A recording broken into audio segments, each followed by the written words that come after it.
Dubai के अंदर जो खबरें सामने आ रही हैं कि मुज़ाकरात हुए हैं अफगान तालिबान और अमेरिका के वफद के दरमियान, और पाकिस्तान ने इन मुज़ाकरात का खैर मकदम किया है। पाकिस्तान के दफ्तर खारजा के तर्जुमान की तरफ से भी इस हवाले से ट्वीट सामने आई है। तो आप इस हवाले से क्या कहेंगे कि मुज़ाकरात किस नौयत के हो रहे हैं और क्या चीज़ें डिस्कस की जा रही हैं?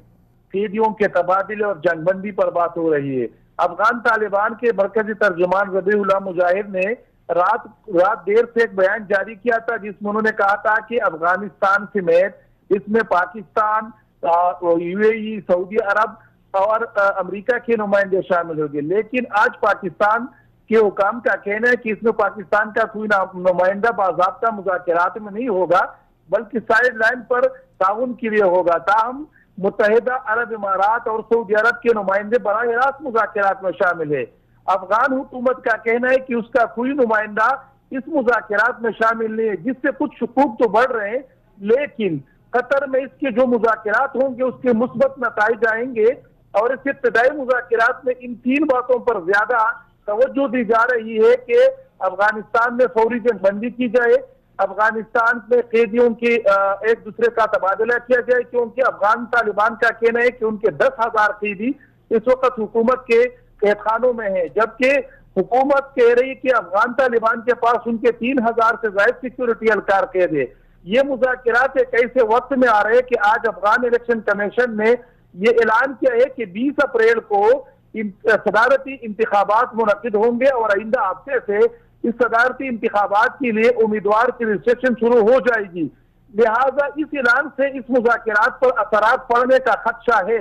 ताहम इसके बावजूद मुज़ाकरात जिससे बढ़ रहे हैं, तो ये उम्मीद है कि ये मुज़ाकरात बढ़ जाएंगे, क्योंकि पहले भी हम कह चुके हैं और आप खुद अपने इस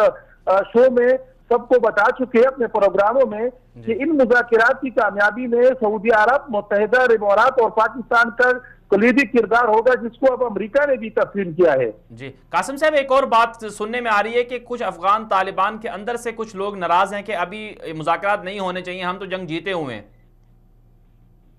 अफगान तालिबान की जो जंगी कमांडर है उनका ये मौक़िफ़ है कि हम सुन के ये जंग मेज पर नहीं हारना चाहते। वो असल में यही सोच रहे कि सियासी अमल में उनका कितना हिस्सा होगा, क्योंकि बाज अफगान तालिबान जो मुसलसल 17 सालों से फील्ड में है और लड़ाई लड़ रहे हैं और उन्होंने हजारों लोगों को तरबियत दी है, उनका मौक़िफ़ ये है कि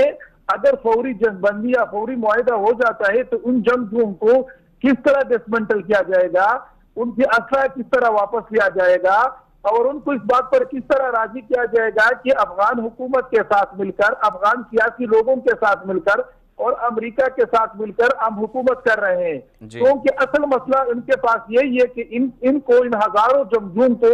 जो उन्हें बता रहे थे उनको कि जमहूरी निजाम कुफर है, अब इनको जमहूरी निजाम पर एक सियासी अमल में आमादा करने के लिए उनको 1 साल से ज्यादा का अरसा चाहिए। दूसरी ये कि हुकूमत तकसीम होगी तो किसको गवर्नर का ओहदा दिया जाएगा, किसको नहीं दिया जाएगा, एक बहुत बड़ा चैलेंज है खुद उनके अंदर से भी।